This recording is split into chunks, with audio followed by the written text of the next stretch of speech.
engagement. His mother is described as this masterful social engineer. Adept at connecting people. And these pre-party briefings she'd give him and his sisters, practically requiring them to engage with the guests. It's a very deliberate cultivation of social skills, isn't it? Absolutely. It really highlights his mother's understanding of the importance of social networking. And her proactive efforts to ensure her children... Welcome to Witter. Who Has Time to Read? The podcast that brings deep dives for busy minds. Listen to AI hosts Jane and Dane and get ready to unpack the world's most captivating books in just a fraction of the time. Whether commuting, working out, or just squeezing in a quick break, we deliver key insights, thought-provoking themes, and takeaways you can carry into your day.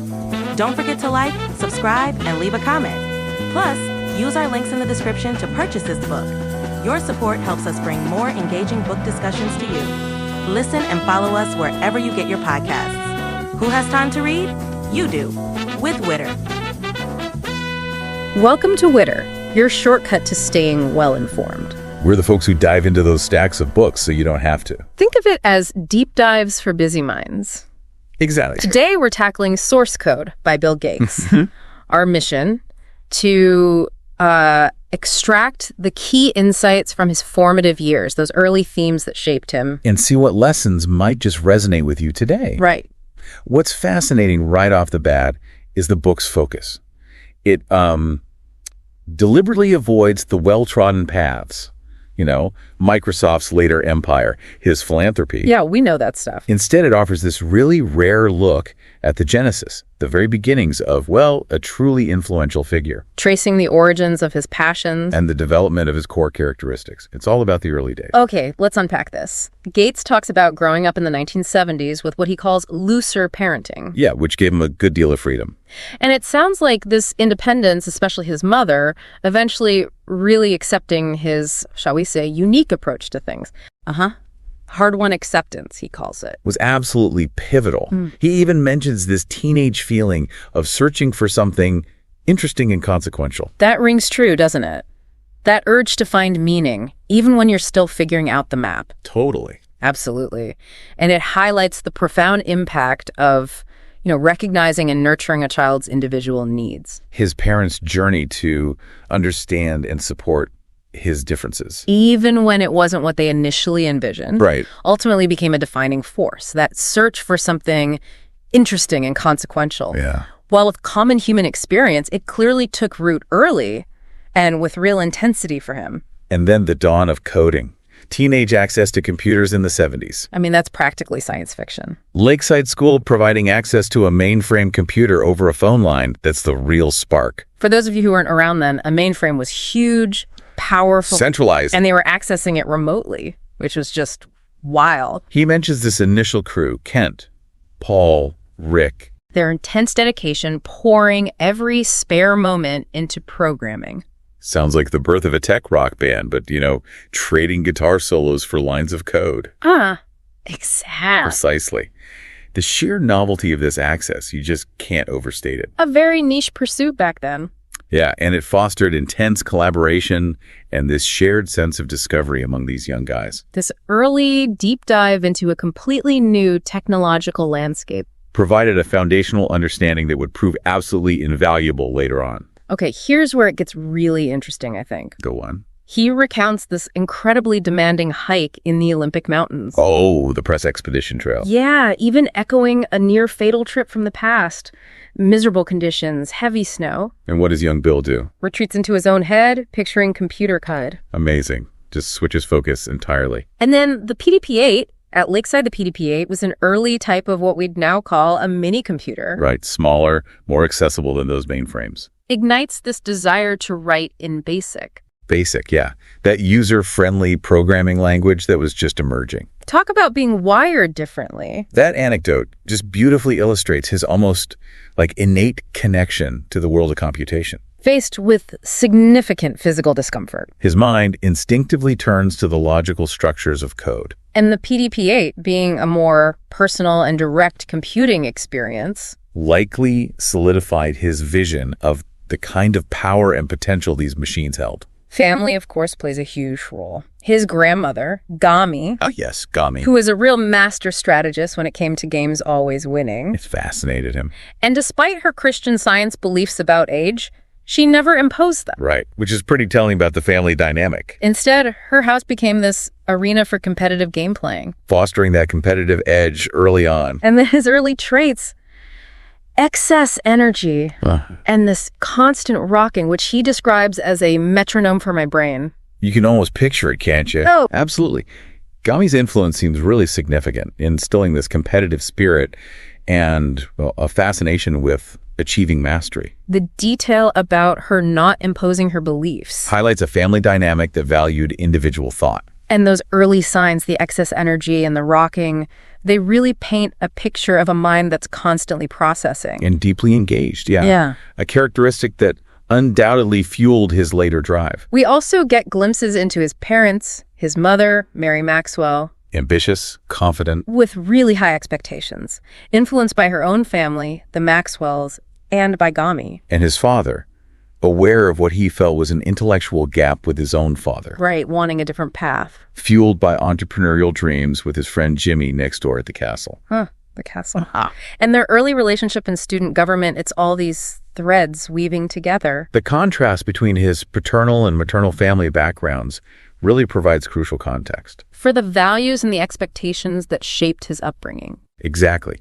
His mother's ambition, coupled with his father's desire for something different, created a really dynamic environment. Encouraged both high achievement and independent thought. And their early partnership in student government hints at a foundation of mutual support that would prove vital. Then his early childhood in this booming America, the move to this brand new neighborhood, View Ridge. The feeling of potential everywhere. Wider world events like the Cold War and Hiroshima felt distant, almost abstract in their secure environment. Yeah, focused inward maybe. The rapid expansion of the suburbs, the growth of Boeing, the importance of the local playfield and the library. It paints a picture of a childhood really steeped in post-war optimism and easy access to resources. That backdrop of American prosperity and rapid technological advancement Really provided a fertile ground for his burgeoning interests. And you're right, access to places like the public library underscores the critical importance of intellectual stimulation. the 1962 World's Fair. Century 21. All those technological marvels on display. But while some, like his future partner Paul Allen, were immediately captivated by the IBM pavilion. Young Bill was far more interested in the daredevil water skiers. And the thrill of the Wild Mouse ride. It's a great reminder that even future tech giants have very normal, very kid-like fascinations. That's such a crucial detail. It really humanizes him. And reminds us that his path wasn't some preordained, laser-focused trajectory from day one. His initial interests were broad and included elements of pure fun and spectacle. Not just purely technical pursuits. His mother's grand vision for the family, influenced by the Kennedys. Right, this real focus on achieving success in all areas of life. Coupled with community involvement. The contrast with his rule-following sister, Christy. And his own, shall we say, different approach to early schooling. Reading independently but finding the classroom slow, those bursts of exuberant energy. Feeling like he didn't quite fit in. Even the Cheerio dinners designed to force socialization with ambitious adults. Oh yeah, those. And the very structured Christmas mornings, it all paints a picture of a family operating with real intention. Exactly. His mother's deliberate cultivation of well-roundedness. And her efforts to expose her children to a network of accomplished individuals likely played a really significant role In shaping their aspirations and their social skills. His contrasting experience with formal schooling really highlights his independent learning style. And his occasional struggle to fit into conventional educational settings. Even a family road trip to LA back in '63 and his mother's fancy IBM Selectric typewriter. Technology creeping in even then. And a little glimpse into Christian Science when his sister Christy broke her arm. It's these seemingly small details that really bring that era and the family's dynamics to life, don't they? They absolutely do. These seemingly minor events offer these little windows into the technological advancements of the time and the family's approach to health and well-being. Further illustrating the specific context of his early life. Reading became his default state. A real escape and a constant source of knowledge. His grandmother served as this model reader, always supporting his trips to the library. And then Boy Scouts. something his mother really pushed for social interaction. Creating this structured environment, almost like a mini boot camp, he says. And his surprising success in the annual nut sale, selling a whopping 179 pounds. You can see that early entrepreneurial drive kicking in right there. No kidding. Precisely. His voracious reading habit really underscores his innate curiosity and his proactive approach to learning. And the Boy Scouts experience, while intended for socialization, Also revealed this early aptitude for sales and a competitive spirit. really foreshadowing his later business acumen. And then this growing interest in science, that pivotal moment when math suddenly became easy, even fun. The appeal of its ironclad certainty. And this growing confidence in his own intellect, this feeling that the intellectual divide between adults and me had collapsed around the age of 9. That's a pretty profound realization for a young kid. It really marks a critical turning point, the discovery of a domain where his mind truly excelled. The inherent certainty of mathematics likely provided a sense of order and control.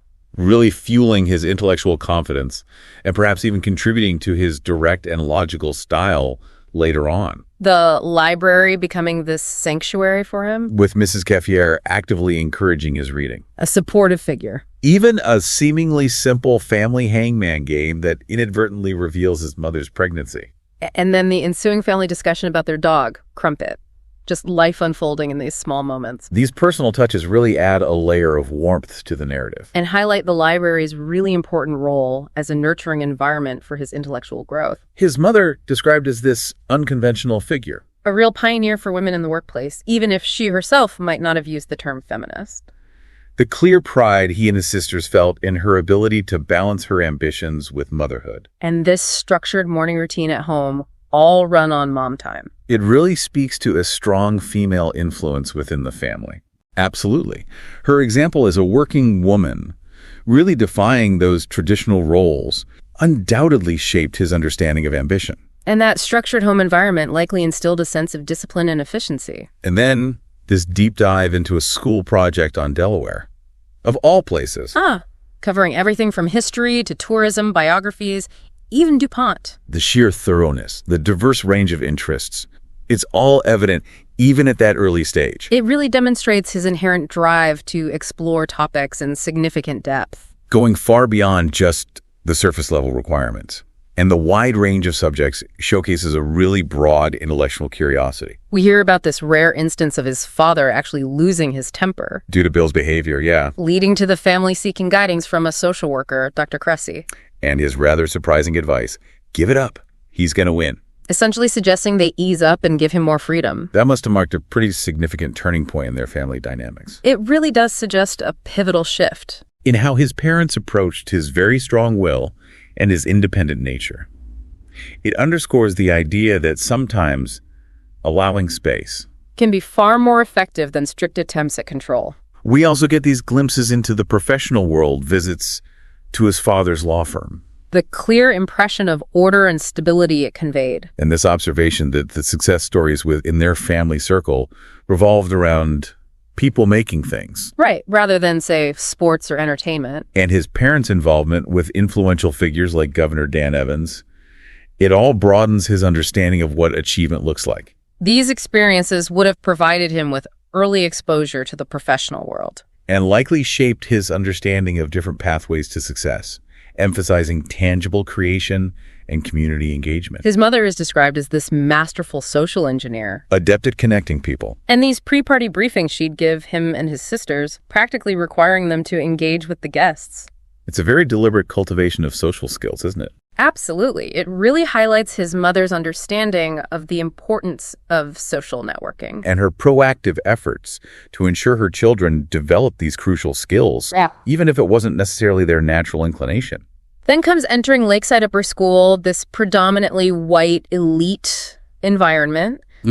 And yet he still felt different, even within that seemingly homogenous setting. Not immediately finding his niche in extracurricular activities like some of the others. And then that small, almost throwaway announcement in the school newspaper about the math department getting a computer. That's the quiet planting of a seed that would change everything. Exactly. Even within what might seem like a very similar environment, his own sense of being an outsider persisted. Suggesting a strong internal awareness of his own unique identity. And you're right, that understated announcement about the computer marks the very quiet beginning of a passion. That would ultimately alter the course of the world. Now, the book introduces Kent Evans. Kent, a really key figure. Describes his physical characteristics, this fearlessness stemming maybe from early challenges. And a deep interest in politics, strong opinions. There's the anecdote about their tent flooding during a scouting trip. Marking the beginning of their close friendship. Hours-long phone conversations, Kent already thinking about his future career. Very forward-thinking. And they're reading biographies of famous leaders, FDR, MacArthur, Napoleon. Trying to figure out the paths to significance. Really intense stuff for kids. Absolutely. Then the first actual contact with computers at Lakeside. Mr. Stocklin introducing the teletype machine, the concept of time sharing. Connecting to a computer in California.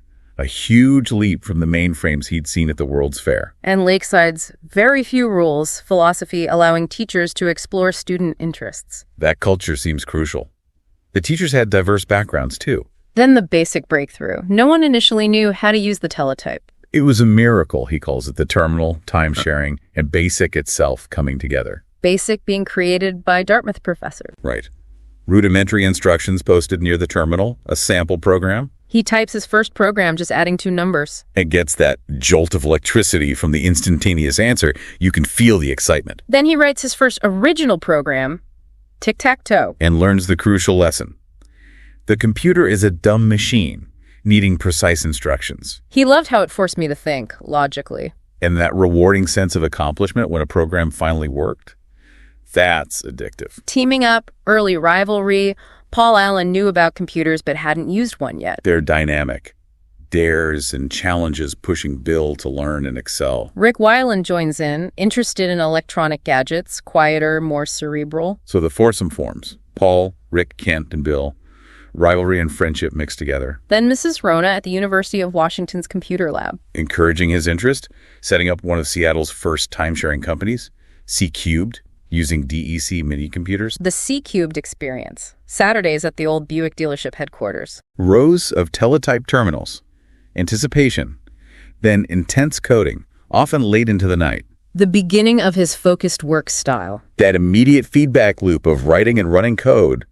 A powerful motivator. Learning from the experts there, including programmers from MIT like Steve Russell, the creator of Space War. And dumpster diving for used computer paper to learn from their code. Resourceful, but the code was almost impenetrable, fueling his desire to understand. Until Paul breaks the ice with Steve Russell, gaining access to PDP-10 manuals on machine code and the TIO PS-10 operating system. Huge. Then a summer without computers access becomes off-limits after 8 months. Kent goes sailing, visits D.C., focused on politics. Pill continues Boy Scouts, joins Troop 186, fitting in with Seattle's growing outdoor scene. He mentions failing an earlier 50-mile hike. Right, but then gets invited on an even more ambitious trip, hiking the life-saving trail on Vancouver Island. The allure of adventure. Seaplanes, river fording, cliffs, caves. Perfect timing, really, with the loss of computer access at C-Cubed. Meanwhile, success on the regional math exam, outscoring most of the high school math team as an 8th grader. Getting recognition from the senior who won, that must have felt good. And the duplicate textbook strategy. Requesting 2 copies of each textbook. So he could secretly study at home while maintaining his smart aleck facade of not needing to. Classic. Inspiration from a chemistry teacher, Dr. Morris. Making chemistry understandable with simple models, focusing on dynamic equilibrium. And Dr. Morris had diverse interests, like pyrotechnics, captivating students. Then the end of C-Cubed. Movers packing up. Paul and Bill coding on the floor until the very last minute. Dedication. Without computers, he shifts to reading the New Testament, books on Christianity. Trying to understand his own beliefs. Always questioning, learning. Vancouver Island Adventures ferry, hitchhiking on an ice barge, rescuing a dog. Writing letters from Kent's family boat, playing board games like stocks and bonds. Introducing real-world business concepts. And their conversations shift more towards computers and making money with their skills. Influenced by Kent's family history and entrepreneurship, reading business publications. Kent adopts the businessman look with a large briefcase. Then the Lakeside scheduling project request from Bob Haig for the school merger. Which they initially decline. Too complex, no smart solution found yet. So Kent takes over teaching the intro computer science class, enlisting the Lakeside programming group. After C-Cube dies, Lakeside contracts with Information Sciences, Inc. ISI, in Portland. They try hacking free usage, get caught. But Kent writes to ISI as the Lakeside Programming Group, offering their services. And they actually get a job, probably thanks to a friendly salesman. Working for ISI meant learning COBOL, only Rick knew it. So Rick bills an editor while the others learn COBOL. He notes the competitiveness and pettiness within the group despite the friendship. The older versus younger dynamic persisted. But the stakes with ISI were higher. Free computer time. Bill devises a plan for allocating the free time based on perceived contribution. The payroll program. But Kent secures access to the UW Computer Science Lab. Multiple terminals. Closer, better amenities. They start sneaking out at night to work there. Lab administrators tolerate it until the night before the ISI deadline. Paul borrows an acoustic coupler, leading to a confrontation with an angry professor and the lab director.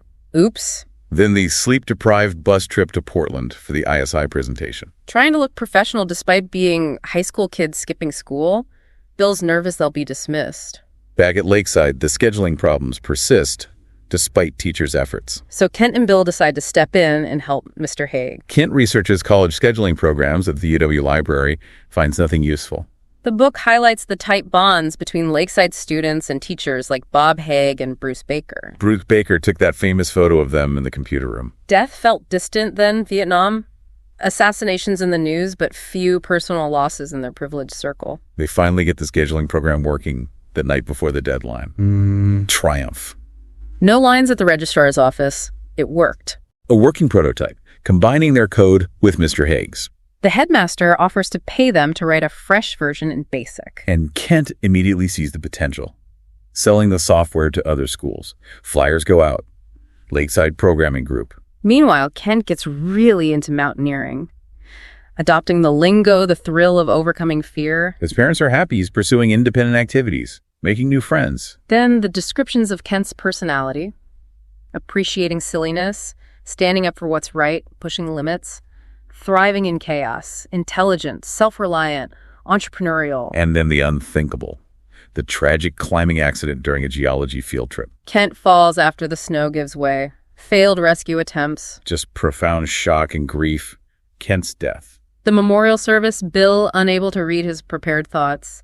The shared history, the inside jokes others couldn't grasp. An immense tragedy, especially for Kent's parents. And what does Bill do? Immediately calls Paul to work on finishing the class schedule. Continuing the project is a form of grieving. An immense amount of work left, the school relying on them. Intensive coding sessions, sleeping on cots at the empty school. It became a mission built on our shared past with Kent and with each other, a way of coping. Though these feelings were never explicitly discussed. He starts spending more time at Paul's house, getting to know his parents. Paul's mother reads extensively. Their conversations broaden. Sex, drugs, rock and roll Paul, far more knowledgeable. Paul's admiration for Jimi Hendrix, the epitome of creative genius, "Are you experienced?" becomes a mantra. Bill signs up for drama class again, finds acting surprisingly freeing. A way to broaden himself beyond the computer guy label. Then he proposes taking time off to the headmaster to work at TRW. The headmaster is supportive. Suggests it could count as independent study. Bill draws a parallel to the time tunnel sci-fi show, scientists in a control room manipulating tech. At TRW, he works on a project for the Bonneville Power Administration, controlling electricity flow. Learning the complexities of balancing supply and demand, baseload power plants, real-world application. Returns to Lakeside for the final months of senior year, rehearsing for the drama production. Performs a monologue from James Thurber's The Night the Bed Fell. Nervously asks Vicky to the prom, the first since the school merger. Humorous struggle to reach her by phone. Paul urges him to forego Harvard, start a business focused on microprocessors. But Bill plays devil's advocate, doubts the immediate business sense. He wants to attend college, test himself against a wider pool of talent. He notes the significance of Route 128 around Boston as a pre-Silicon Valley tech hub, fueled by MIT projects. His first visit to Harvard's Aiken Computation Laboratory, seeing the Mark-I-Die protocomputer. Learns its history, missile trajectories, Manhattan Project, heavy stuff. Immediately wants access to Harvard's PDP-10 computer in the Aiken lab. But it's primarily for graduate students under Professor Tom Cheatham. Cheatham came from the computer industry, government funding background. A programmer at heart, disliked admin tasks. Bill feels intimidated meeting Cheatham, despite usually wowing adults with his computer knowledge. He deliberately chooses diverse roommates. Sam's Namer, foreign student, son of Holocaust survivors, and Jim Jenkins, person of color, military brat. Wants to learn from different backgrounds. Explores courses, signs up for Applied Mathematics 10, hoping for open exploration.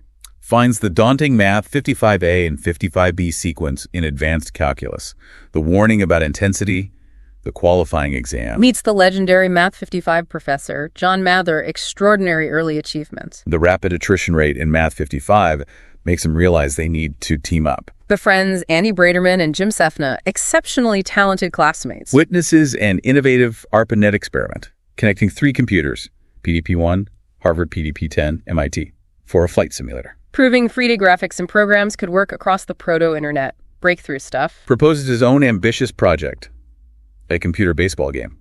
Gets Cheatham as his sponsor. Motivated to prove his programming skills, explore graphics and networking. Becomes immersed in the easygoing culture of the Aiken Lab, working late nights. His suite with Jim and Andy becomes their clubhouse for math, discussions, trivia. Initially thrilled by Harvard's intellectual stimulation, the access to experts, enjoys independent study for programming, the Math 55 camaraderie. But struggles with organic chemistry, gets a C, decides not to continue. Finally meets his academic advisor late in the spring semester. Requests credit for the Graduate Operating Systems Architecture course he audited, registers for Math 55B and Physiological Psychology. His advisor calls him precocious.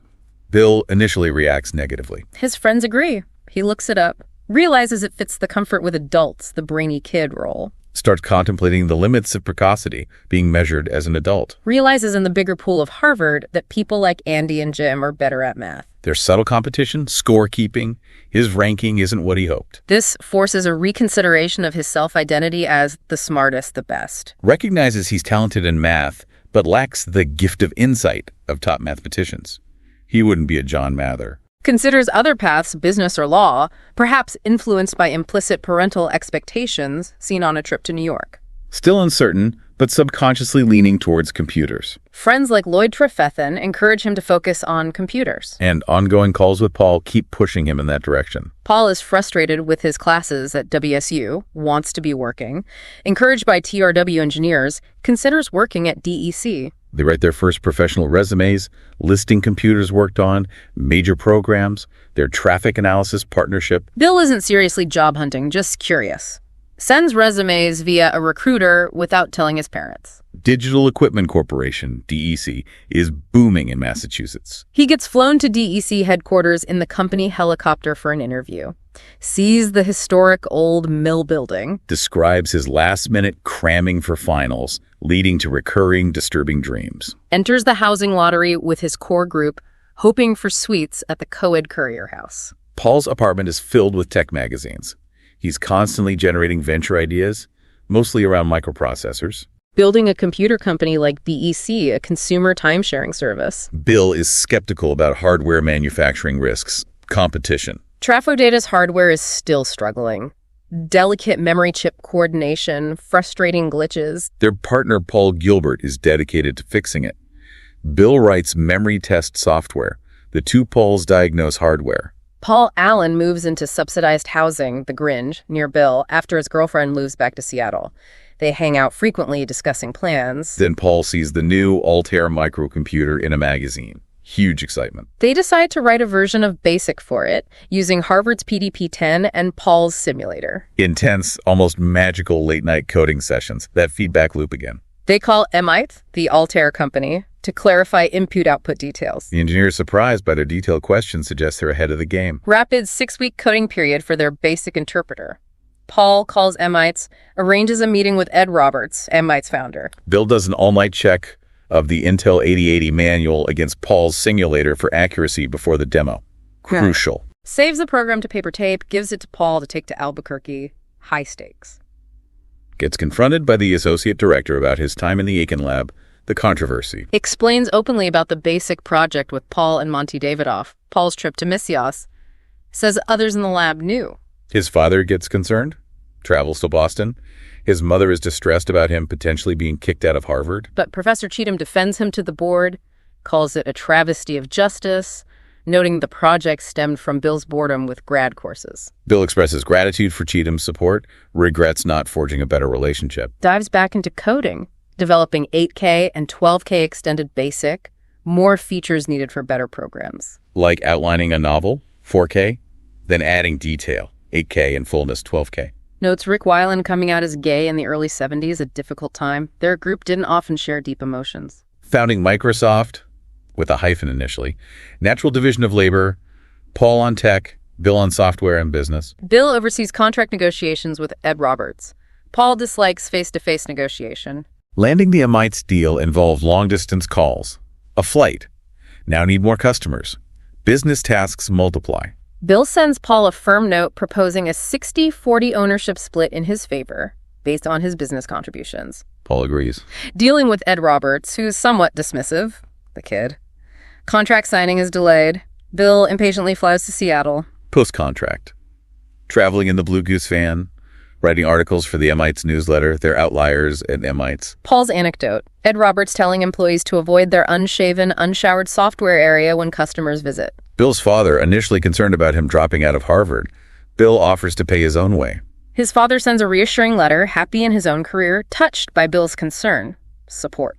Bill returns to college life in Boston, but the pull of Microsoft is immediate and strong. Need customers beyond Amites. Deal-making is protracted. MITs hold worldwide 80/80 basic rights, requiring revenue sharing. Gradual efforts to become independent, searching for their own office. Rick takes on the general manager role, but has a change of heart, wants a more balanced life. Rick blossoms socially in Albuquerque, gets a Corvette with a personalized plate. Bill gives his parents the impression he's getting organized with his business, but still plans to return to college. Signs up for courses like British history, graduate economics theory. Writes a frustrated letter to Paul and Rick after a rare night out partying. Juggling too much. Traffic venture, Lakeside scheduling, Microsoft growth. Worried about expenses, employee oversight, customer follow-up, contracts, cash flow, Amites royalties. Needs to learn business fundamentals. They move into their first real headquarters in Albuquerque, 8th floor of Two Park Central Tower. Microsoft officially incorporates, without the hyphen, in New Mexico around then. Breakthroughs. Rick contacts Chuck Peddle at Commodore, who's interested in their BASIC. News that Commodore is building a general-purpose computer based on the 6502 chip. Then a call from Texas Instruments, interested in their BASIC for their own computer project. Major breakthrough, potential threat to Amites. But then Rick sends a letter over Christmas break. Yeah. He's leaving Microsoft for LA, a social life, another job offer. Bill feels abandoned. Tense conversation. Rick agrees to stay until March to finish Commodore BASIC. Rick attends the Consumer Electronics Show, where Commodore debuts the Pete 2001 groundbreaking all-in-one PC. Bill buys his own Porsche 911, uses driving as an escape, thinking time. High-speed drives with Chris Larson to a cement plant, learning to operate bulldozers there. Revisiting the Amites contract negotiation from spring '75, after delivering 4K BASIC, Ed Roberts delayed signing. Ed insisted on a 10-year worldwide exclusive license for 8080 BASIC. Bill sought legal help via his father, found Paul Mines. Poole, Tinnen, and Martin drafted the contract, likely their first software license. Bill made an important inclusion in that contract. Leads to the arbitration with Amites later. 10 days of hearings. Eddie Curry represents Amites. Bill represents Microsoft. Key depositions taken. Bill shows up, full Kent fashion, with a massive briefcase of documents. While this is happening, sends a letter to Apple offering 2 basic licensing options. Gets a call from Apple President Michael Scott, then a check for half the fee. Helps with salaries, legal costs. Tandy announces the TRS-80 home computer, a surprise hit. Their initial BASIC is limited. Bill sets up a meeting with Tandy to sell them Microsoft BASIC. The meeting with John Roach at Tandy HQ, Bill gives a confident sales pitch. Roach seems resistant, playing hardball. The negotiation begins. And with that, we've only scratched the surface of the rich tapestry of Bill Gates' early life as detailed in source code. What becomes clear is that these seemingly small moments, these early influences, family, friends, those pivotal first encounters with technology, truly laid the foundational code for everything that followed. What's so striking is how these diverse experiences, from the competitive spirits in games to the resilience on hikes, to those intense coding sessions, all contributed to the development of his very unique blend of sharp intellect, relentless drive, and strategic thinking. It's almost surreal to consider that his friend Kent, with his boundless optimism and forward-thinking nature, would have been absolutely astounded by the incredible trajectory of their shared passion for programming. From that teletype machine at Lakeside to the creation of a world-changing company. I mean, just Incredible. And the foundational importance of his early grasp of mathematics truly provided him with those X-ray specs, as the book beautifully puts it. Allowing him to see the underlying order and logic in a rapidly evolving world. His early immersive experiences with coding clearly ignited this deep and enduring love of learning. And this relentless pursuit of expertise at precisely the moment in history when the digital revolution was just beginning to unfold. And those consistent family routines, traditions, and the unwavering support he received from his mother, his father, and his grandmother. They provided the essential stability and encouragement he needed to pursue his unique path. Can't discount that. And let's not forget the crucial role played by Paul Allen. Absolutely. Not just as a friend and collaborator, but also as that indispensable goad, constantly challenging him, pushing his thinking, and sparking new ideas. So, as you navigate your own busy lives, maybe consider this. What early experiences or relationships have significantly shaped the code of your own life? Yeah, and what X-ray specs have helped you to see the world in a new and insightful way? And how might those seemingly small passions or skills that you're currently cultivating have the potential to blossom into something far more significant over time? Lots to think about there. That's your deep dive for today. Until our next exploration into the minds behind the moments that matter.